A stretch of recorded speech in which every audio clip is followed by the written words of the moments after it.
The explosions shook the building again. Dust fell from the ceiling like dirty snow. Dr. Park wiped the sweat from her forehead with the back of her hand. Her hands were covered in blood. Human blood. The young soldier on the table in front of her was dying. "Doctor, we need to go now," the nurse shouted from the doorway. "The evacuation ships are leaving in 10 minutes. They are 2 blocks away." Looked at the soldier. His name tag said he was maybe 25 years old. A piece of metal from the explosion had torn through his side. She could see his organs. If she left him now, he would be dead in minutes. "Go," said quietly. "Get on the ship."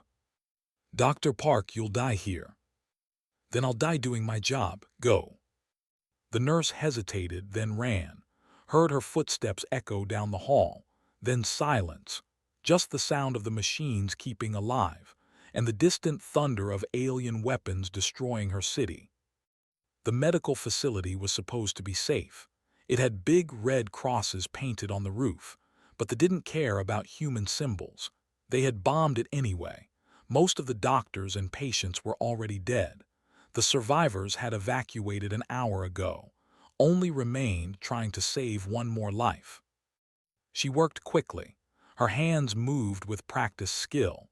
She had been a trauma surgeon for 8 years. She had worked in war zones before. But this was different. This wasn't a war between humans.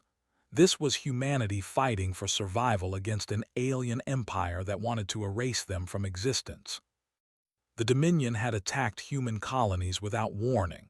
They were tall creatures with 4 arms and gray skin that looked like stone. They believed humans were weak, primitive. They thought conquering Earth would be easy. They were wrong about humans being weak, but they were winning the war anyway. They had better weapons, better ships, more soldiers. Humanity was losing badly. Made a sound, a weak groan. His eyes fluttered open for a moment. "Stay with me, soldier," said softly. "I'm not done with you yet." She couldn't use the advanced medical machines. The power was failing. Half her equipment was destroyed. She had to do everything by hand the old way. She cleaned the wound. She stopped the bleeding. She carefully stitched together organs that were torn. It was slow, careful work. Another explosion, closer this time. The building shook hard. A piece of the ceiling fell and crashed behind her. Didn't stop working. Her hand stayed steady. She could hear sounds outside now. The clicking language of they were searching the building, looking for survivors to kill, looking for equipment to destroy, kept working. She was so close. Just a few more minutes. The door burst open. 3 soldiers entered, their weapons raised. They were 8 feet tall, wearing dark armor. Their 4 arms held guns that glowed with blue energy. Their eyes were black and empty. Slowly raised her bloody hands. "Medical facility," she said in the clicking language. She had learned it during the war. "Only dead here. I am Dr. C." She pointed to the red cross on her uniform. The lead moved closer. He looked at on the table. The soldier wasn't moving. His chest barely rose and fell. The machines were silent now. The power had finally died. "This one dead?" They asked in broken human speech. Nodded. "Yes, all dead. I stay to record deaths for families." She kept her voice calm. Inside, her heart was pounding. They pulled out a scanner, a small device that could detect life signs. He pointed it at, held her breath. The scanner would show he was alive. They would kill him. They would kill her. The scanner beeped, but weakly. Was so close to death that his life signs were almost gone. They looked at the reading. He seemed uncertain. "Human machines break easy," said. "Like human bodies. This one dead 3 minutes ago, already cold." They stared at her. Then back at her. For a long moment nobody moved. Met his eyes. She didn't look away, didn't show fear. Finally they made a dismissive gesture. "Weak humans," he said. He turned and left, his soldiers following. Heard them moving through the building, checking other rooms.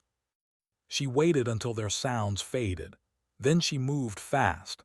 She disconnected from the broken machines. She found a stretcher. She lifted him onto it. He was heavy, dead weight. but was strong from years of moving patients. She pushed the stretcher into the hallway. There was a service tunnel that led to the old subway system. If she could reach it, she could get away from maybe find human forces, maybe reach an evacuation point. The tunnel was dark, the emergency lights were dead, used a small flashlight held between her teeth. She pushed the stretcher with both hands, her arms burned, her back ached. She kept moving. Behind her she heard more explosions. They were destroying the building, making sure nothing useful remained. The tunnel seemed endless. Every few minutes stopped to check. His pulse was there, weak but steady. The surgery had worked. He would live if she could get him to safety. After what felt like hours, she saw light ahead, the tunnel exit. She pushed harder, closer, almost there. Human soldiers met her at the exit. They wore the gray uniforms of Earth's defense forces. They were retreating, falling back to the last defensive line. "Doctor," one soldier shouted, "we thought everyone was dead." "Help me," gasped. "He needs medical transport." They loaded into a transport vehicle. A medic started working on him immediately, hooking him to new machines. Climbed in beside him. As the transport sped away from the burning city, his eyes opened. Really opened this time. He looked at, his lips moved. "You stayed," he whispered. "Of course I stayed," said. She took his hand. "I'm a doctor, that's what we do." His other hand moved slowly to his neck. He pulled off his military dog tags, the metal identification tags that every soldier wore. With shaking hands, he pressed them into his palm. "I owe you my life," he said. Closed her fingers around the tags. They were warm from his body. "Then live it well, soldier," she said. "Live it well." Smiled weakly. Then his eyes closed. Not death this time, just exhaustion, just sleep. The sleep of someone who would wake up tomorrow. Looked out the window at the burning city behind them, at the alien ships in the sky, at the war that humanity was losing. She wondered if either of them would survive what was coming. She wondered if any of them would. She didn't know that she had just saved the man who would change everything, the man who would unite humanity, the man who would lead them to victory, the man who would become their king. She didn't know any of that. She just knew she had saved one life, one human life, in a war where every life mattered. 10 years had passed since that terrible day. 10 years since had carried a dying soldier through dark tunnels while the world burned above them. She often thought about him, wondered if Corporal had survived the war, wondered if he was still alive somewhere. She never connected him to the famous general, the man whose face was on every news screen, the man they called the Lion of Terra, the man who had never lost a battle. Walked through the crowded streets of Seoul. The city had been rebuilt after the war, but it was different now, sadder somehow. The war had ended 3 years ago. Humanity had won, barely, but the cost had been terrible. She wore simple clothes, a long coat against the autumn wind, her medical bag over her shoulder. She was going to her clinic, a small place in the old district where she treated refugees, people who had lost everything in the war, people who couldn't afford fancy hospitals. The clinic was busy when she arrived. It was always busy. A mother with a sick child, an old man with a cough that wouldn't go away, a young woman who couldn't sleep because of nightmares from the war, treated them all. She never turned anyone away. She didn't know that across the city, in the huge government building, important men were making decisions that would change everything. General stood in the council chamber. He wore his military uniform. Dozens of medals covered his chest. Each one represented a battle won, a life saved, a victory against impossible odds.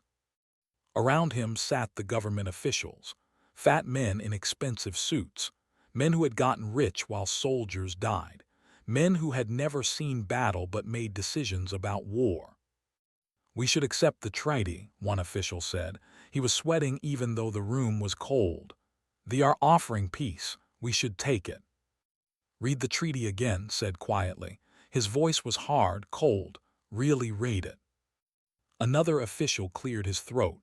Well, yes, there are some conditions. We would need to limit our military, give them access to our trade routes, allow observers on our worlds. Observers, repeated. You mean spies. You mean we would become their servants. We won the war and you want to give them everything anyway. General, be reasonable. We're tired. Our people are tired. They want peace. They want freedom, said, not chains that look like peace. He looked around the room, at the politicians who had never fought, never bled, never watched their friends die. He felt anger burning in his chest, but also something else. Clarity. I will not allow this, he said. You will not allow. The head official stood up. His face was red. You are a soldier, General. You follow orders. We make the decisions here. Smiled. It was not a kind smile. No, he said simply, not anymore. What happened next would be remembered as the bloodless revolution. General left the council chamber.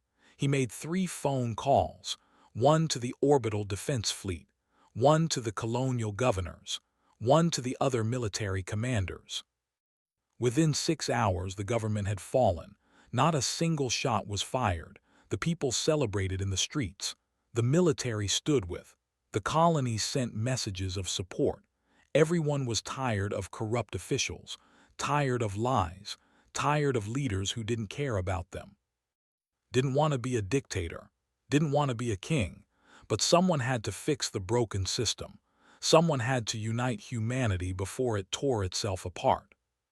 He sent a message to the Dominion. It was short, simple. We reject your treaty. If you want war again, we are ready. If you want real peace, come back with respect. They were shocked. They had thought humanity was weak, divided, ready to surrender. They were wrong again. Created the Terran sovereignty. A new government, based on merit, not money, based on service, not status. He made new laws, fair laws. He promoted good leaders and removed corrupt ones. The people loved him. They called him High Marshal, the protector of humanity, the man who had saved them twice, once from themselves.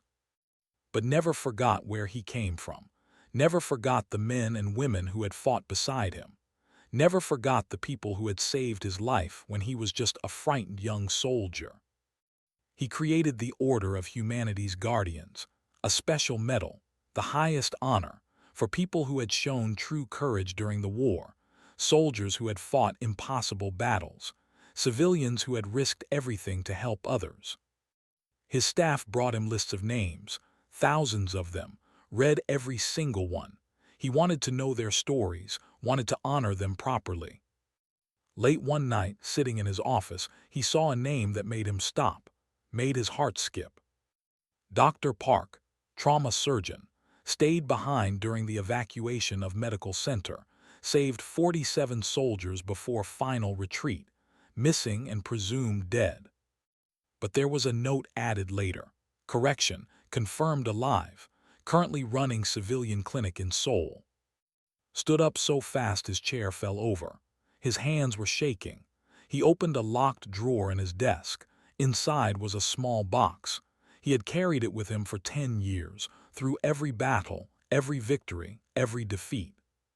He opened the box. Inside were 2 metal dog tags, his dog tags, the ones he had given to a brave doctor who had refused to leave him behind, who had saved his life when she could have saved herself. "Commander," he said into his communication device. A moment later, a woman appeared on the screen. Commander, his personal aide, smart, efficient, loyal. "Yes, High Marshal. I need you to find someone, discreetly. Dr. Park. She runs a clinic in Seoul. I need to know if she's well, if she needs anything. But don't tell her who is asking." Looked curious but nodded. "Yes, sir. May I ask why?" Looked at the dog tags in his hand. "She saved my life once, a long time ago. I never got to properly thank her." 3 days later returned with her report. "Dr. Park is alive and well, sir. She runs a small clinic in the old district, free treatment for refugees and veterans. She lives in a small apartment above the clinic. She's not married, no family. The war took them. Felt pain in his chest. She had lost everyone, and still she helped others, still she served. She's been nominated for the Order of Humanity's Guardians by 17 different veterans, continued. They all say she saved their lives. One man said she operated on him in a collapsed building while under fire. Another said she gave him her last medical supplies even though she was wounded herself. Of course she did, said softly. That's who she is.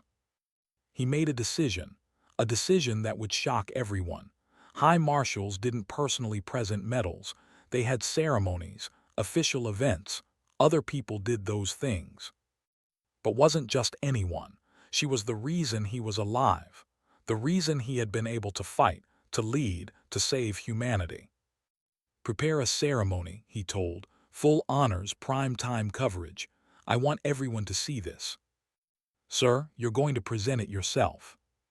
Yes, and give her the Star of Terra. His eyes went wide. Sir, that's the highest civilian honor. It's only been given 3 times, ever. I know, she deserves it. They all deserve it, but we're starting with her. Send her the invitation. Tell her she's being honored for her service, but don't tell her I'll be there. Why not, sir? Smiled, a real smile this time, warm. Because I want to see her face when she realizes who that scared young soldier became. I want to thank her properly, after 10 long years. In her small clinic, received an official message. She was confused. Why was she being honored? She had just done her job, just helped people. That's what doctors did.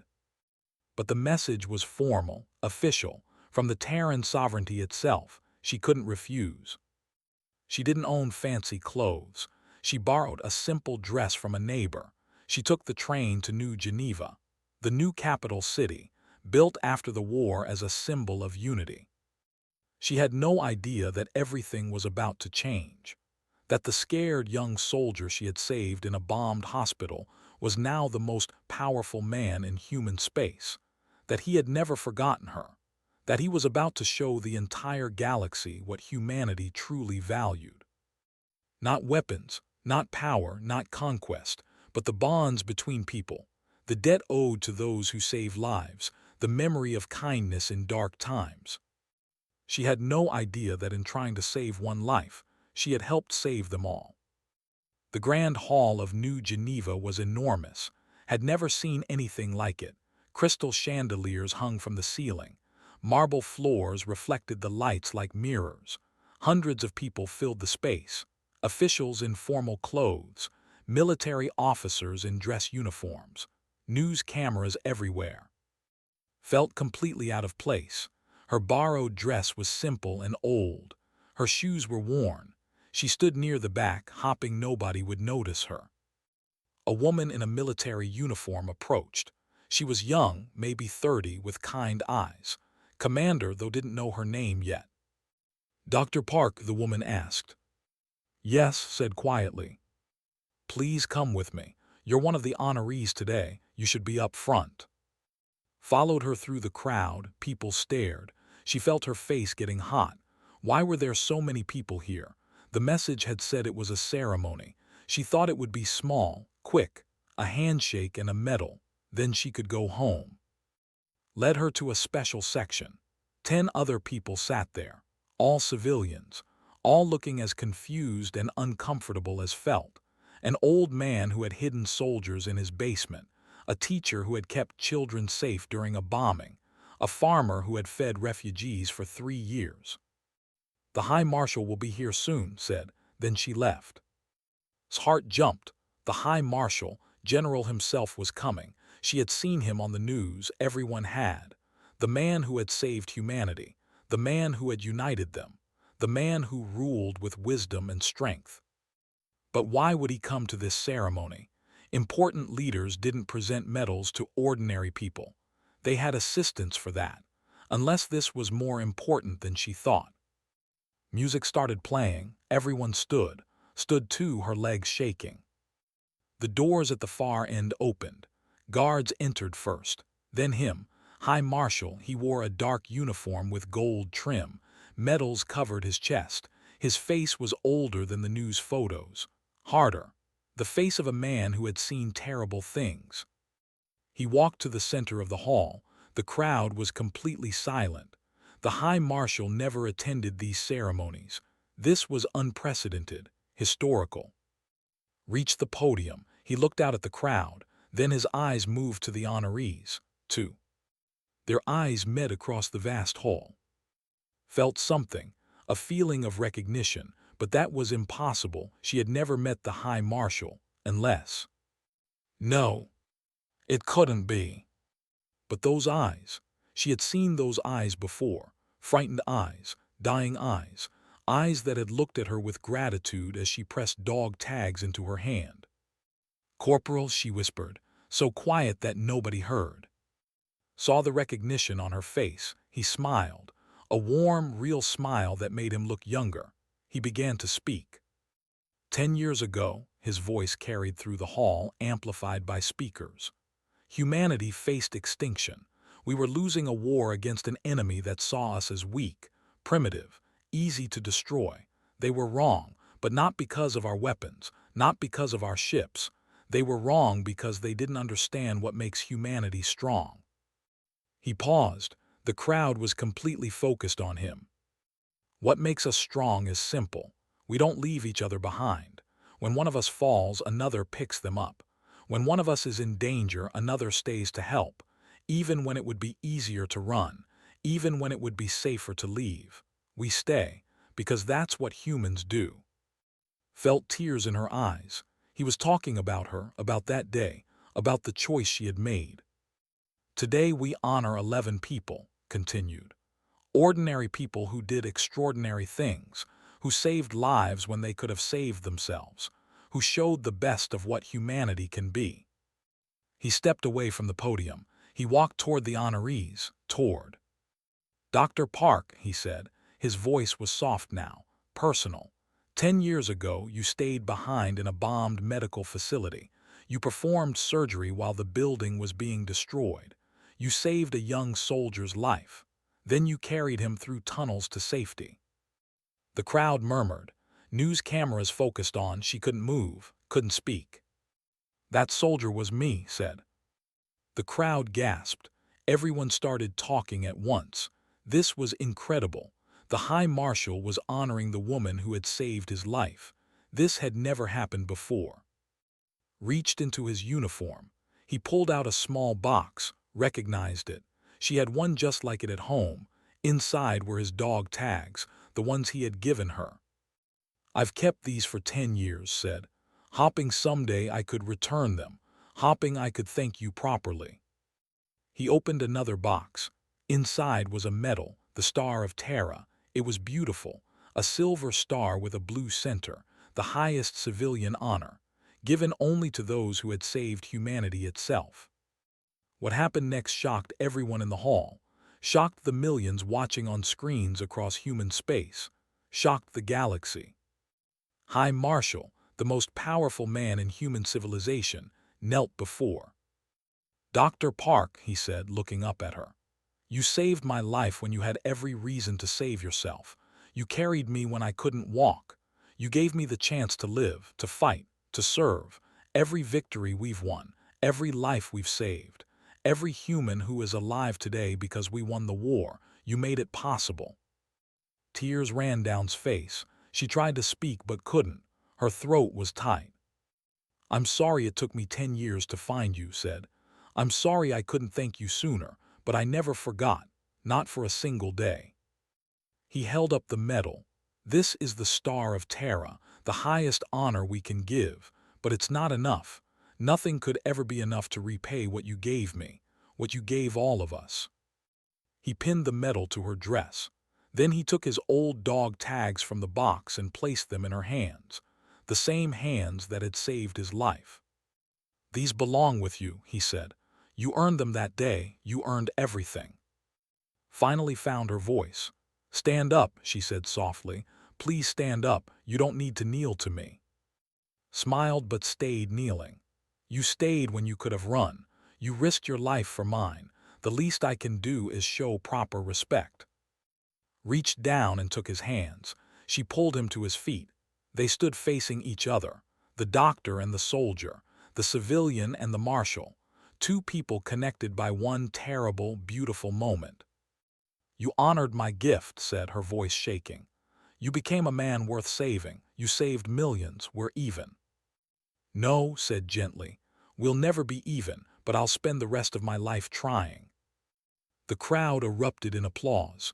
It was deafening. People were crying. The other honorees were crying. Even the hard military officers had tears in their eyes. This was what humanity fought for. Not territory, not resources, not power, but this. The connection between people, the debt of gratitude, the refusal to forget those who sacrifice. The ceremony continued.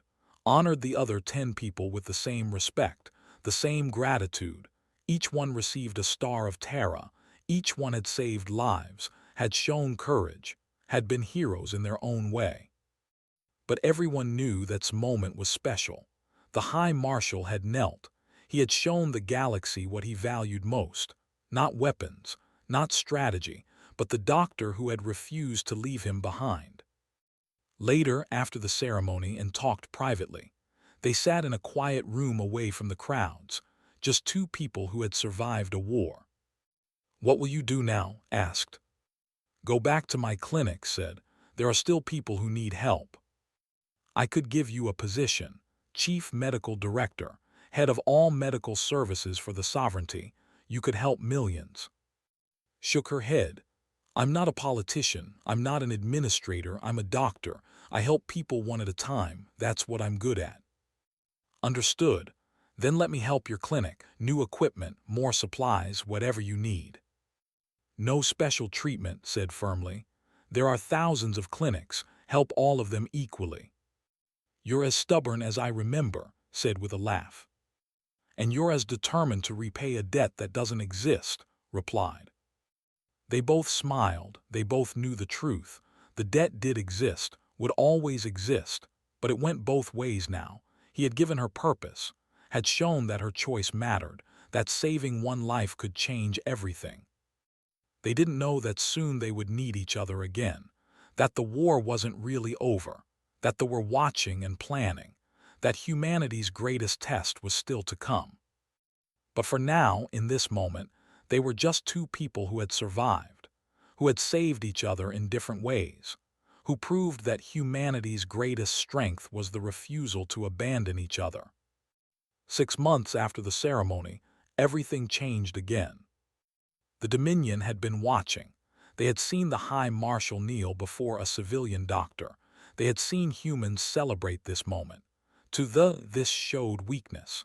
They believed a strong leader never showed vulnerability, never showed gratitude, never knelt to anyone. They decided to attack again. One final war to crush humanity forever.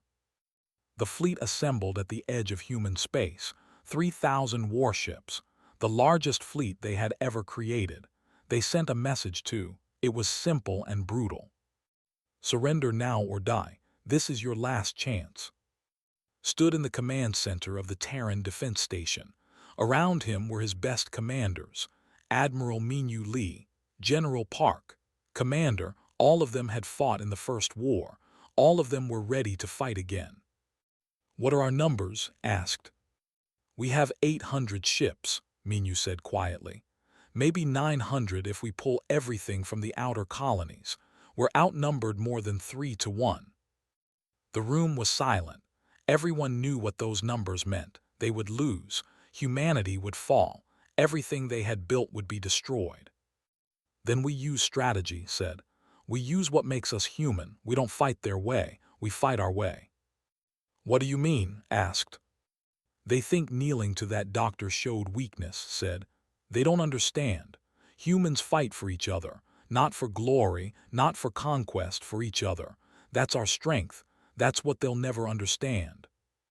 He started giving orders. Every civilian ship would be converted to support roles. Medical ships, supply ships, repair ships. Every human world would contribute, not just soldiers, everyone. because this wasn't just a military war. It was a war for survival. Heard about the coming war on the news. She saw the numbers. She understood what they meant. She immediately contacted the military headquarters. "I want to volunteer," she told the young officer who answered. "Dr. Park, you're the one from the ceremony." "Yes, I'm a trauma surgeon. I can help." "Ma'am, the High Marshal has ordered all civilians to evacuate to the deep colonies. It's safer there." "I don't want to be safe," said firmly. "I want to be useful. Connect me to Commander." Took the call 5 minutes later.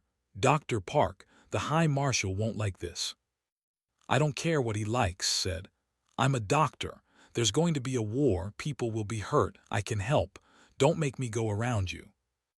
Laughed. "You're exactly like him. Stubborn. Fine. Report to the medical ship Mercy's Hand.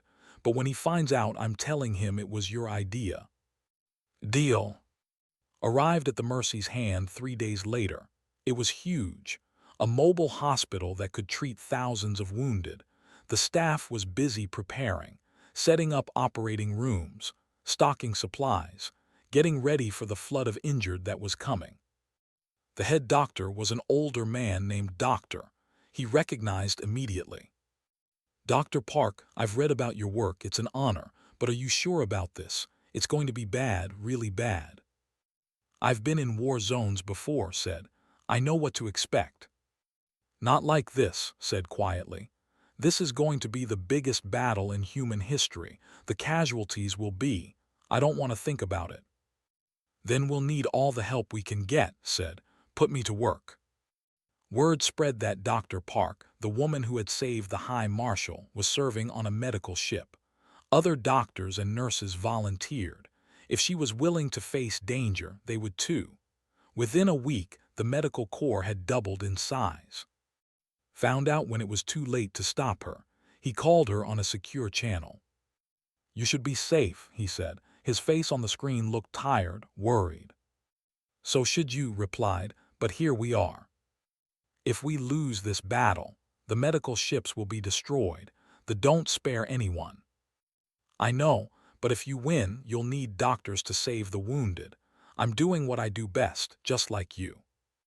Was quiet for a moment, then he smiled. "You're probably the bravest person I've ever met." "No, I'm just a doctor, but thank you for the compliment."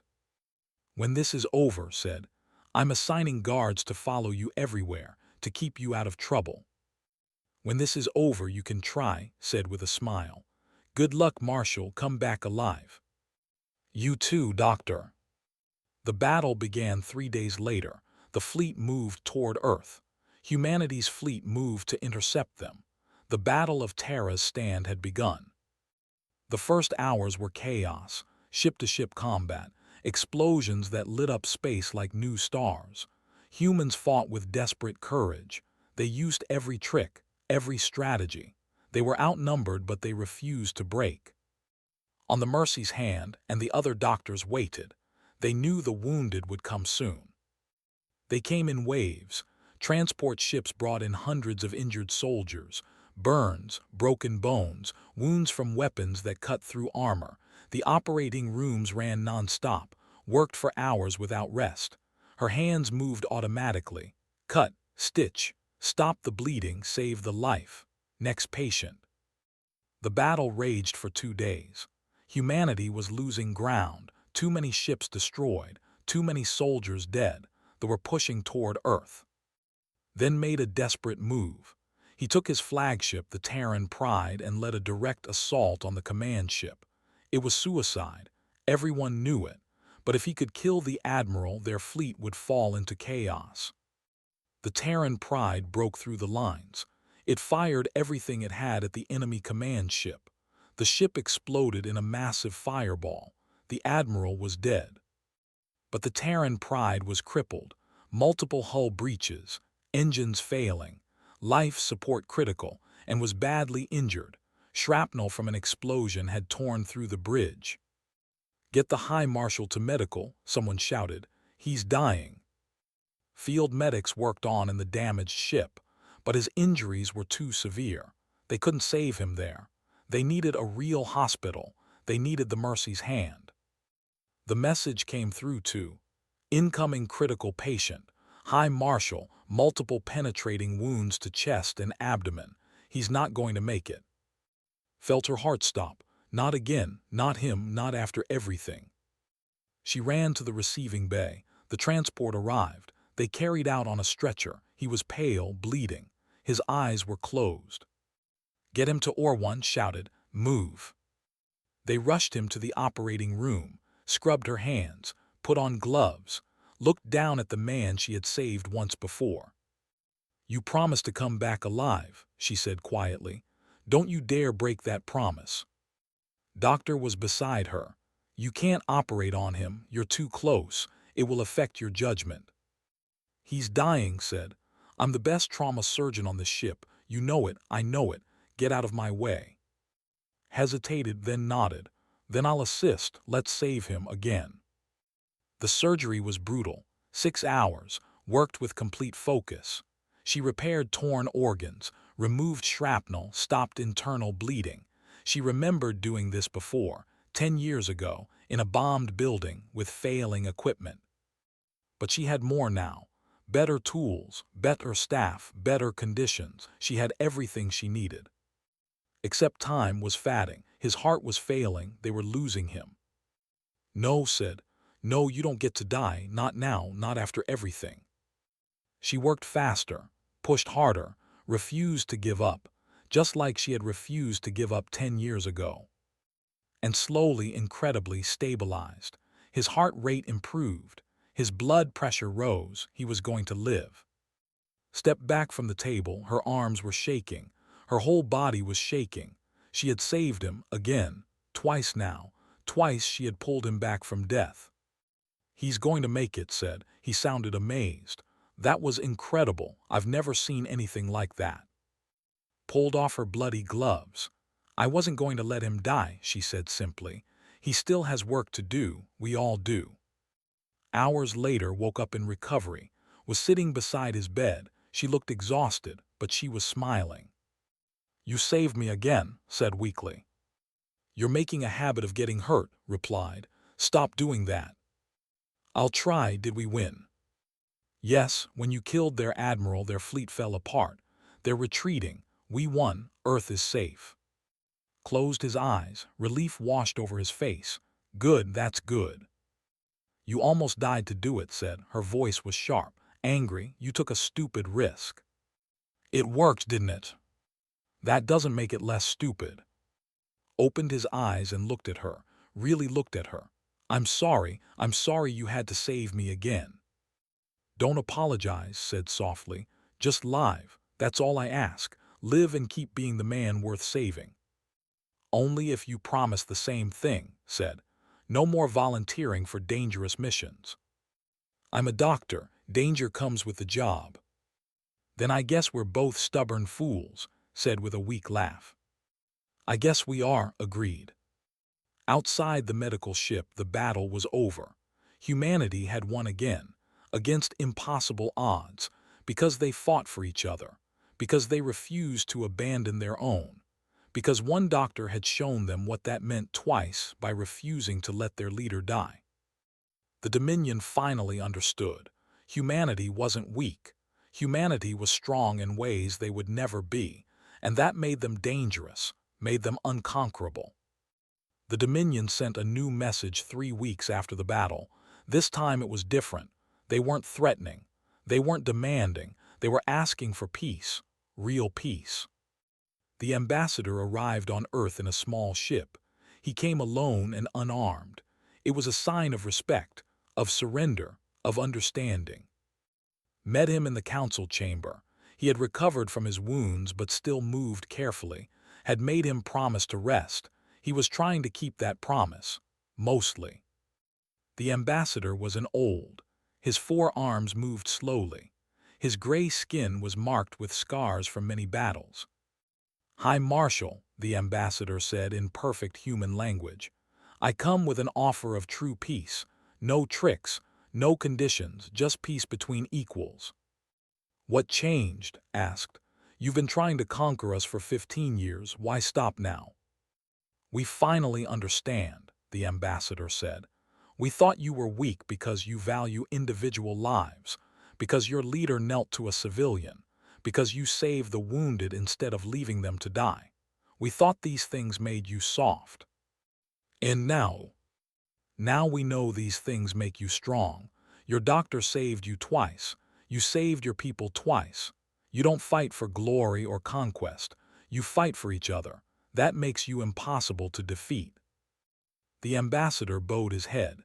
In culture, it was a sign of deep respect, almost worship. "We cannot win against people who refuse to abandon each other," he said. "We can only destroy you, and destruction would cost us everything. Better to have you as allies than enemies. Thought about this, and if we say no, then we go home, we leave you alone forever. We won't attack again, we've learned our lesson.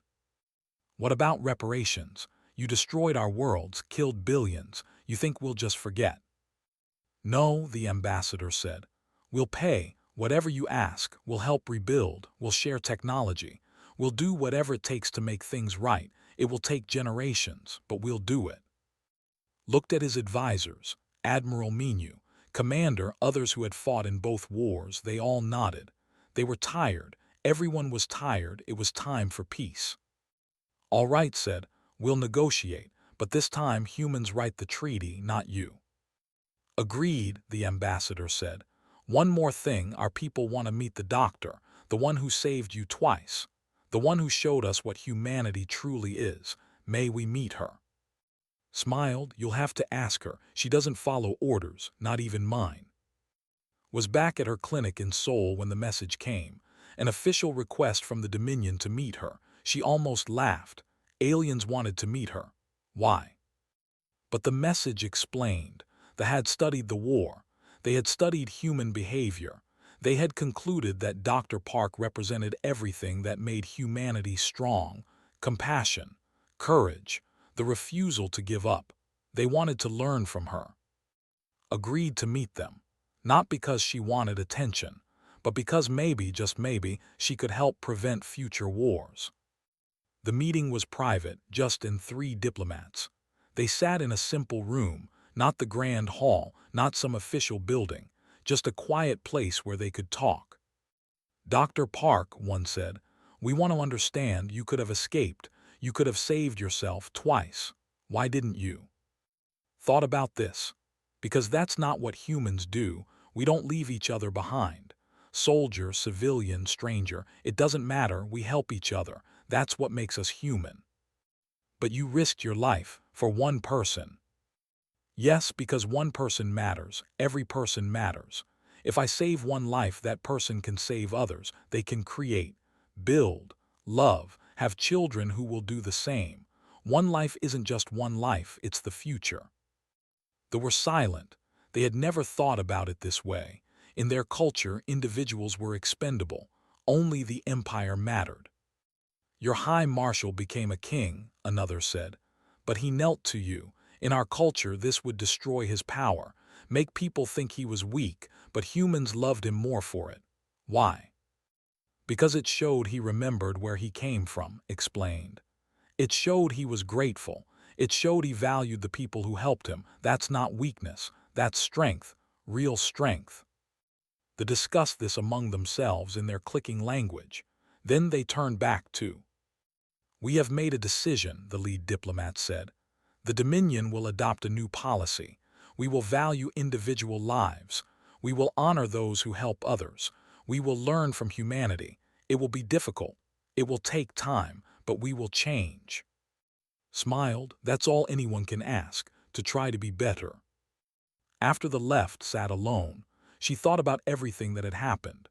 10 years ago she had made a choice: stay or run, save one life or save herself. She had chosen to stay, and that one choice had changed everything. Not because she was special, but because the soldier she saved was special, because he had learned from her, had taken that lesson and built a better world. 2 months later stepped down as High Marshal. Humanity didn't need a dictator anymore. They needed democracy. They needed to choose their own leaders. He had united them, had saved them. Now it was time to give them back their freedom.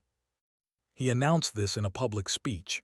The crowd was shocked. They wanted him to stay, but he refused. "I'm a soldier," he said. "I did what needed to be done, but I'm not supposed to rule. You are. Choose your own leaders, build your own future. I'll serve however you need me, but not as your king." The new government was elected 3 months later. President. She was smart, fair, and had served in the war. The people trusted her. She asked to be her military advisor. He agreed. Received another honor. The new government created the Park Medical Institute, a huge facility dedicated to training doctors and treating veterans. She was asked to lead it. She refused. "I'm not an administrator," she told President. "I'm a doctor. I belong in a clinic with patients. That's where I'm needed." "Then will you at least serve on the advisory board?" asked. "We need your voice, your wisdom." "That I can do," agreed. "But part-time. I'm not giving up my clinic." "I wouldn't expect you to," said with a smile.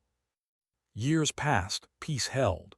Humanity and the became allies, not friends. That would take generations, but they traded, cooperated, slowly learned to understand each other, and remained friends.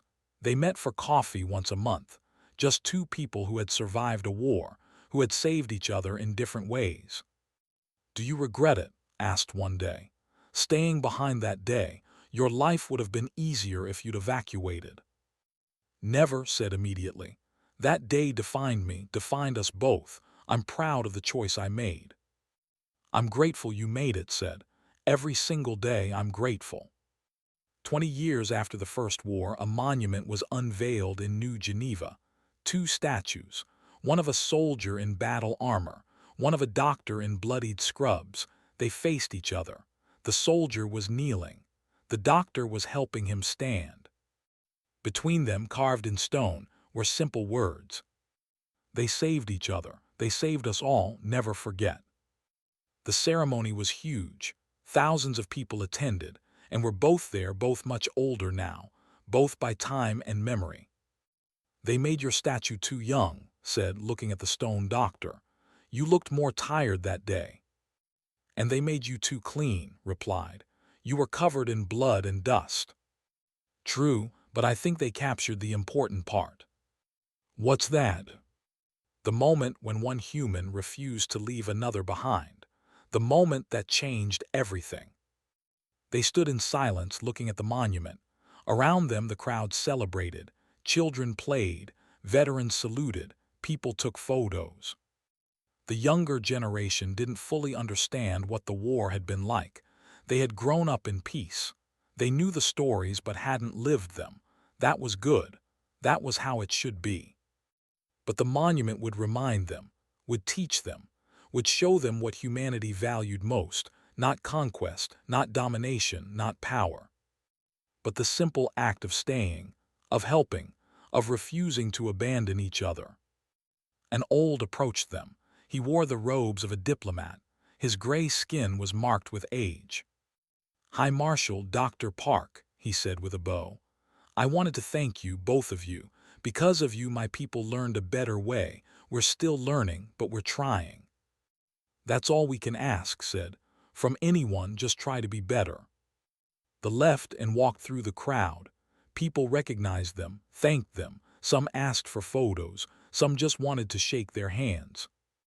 They were heroes to these people, legends, the doctor and the soldier who had saved humanity. But to themselves, they were just two people who had made choices, who had done what they thought was right, who had refused to give up on each other. As the sun set over New Geneva, casting long shadows across the monument, thought about that day so long ago. The bombed hospital, the dying soldier, the choice to stay. She had stayed because it was right, because he was human and she was human, and that meant something. It meant everything. And she had been right, because that choice had saved more than one life. It had saved them all. "Thank you," said quietly as they walked. "For what?" "For staying, for believing I was worth saving, for everything." Smiled. "You already thanked me. 20 years ago on your knees in front of the whole galaxy. I know, but I'll keep thanking you for the rest of my life, because some debts can never be repaid, only honored. Then I'll keep accepting your thanks, said, and I'll keep reminding you that you've paid the debt 1,000 times over, by being exactly who you are.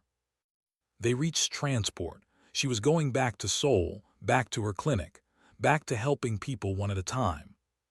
Same time next month, asked. Same time, confirmed. Don't be late and don't get injured before then. I'll try my best, said with a laugh. Climbed into the transport. As it lifted off, she looked back at the monument, at the two figures frozen in stone, the moment when everything changed. She had saved a soldier, he had become a king, and neither of them had forgotten what that meant. That every life matters, that every choice matters, that humanity's greatest strength isn't found in weapons or fleets or technology. It's found in the simple refusal to leave each other behind, in the bonds between people, in the choice to stay when running would be easier. That's what makes humans strong. That's what makes them unconquerable. That's what makes them human. And that's a lesson the galaxy would never forget.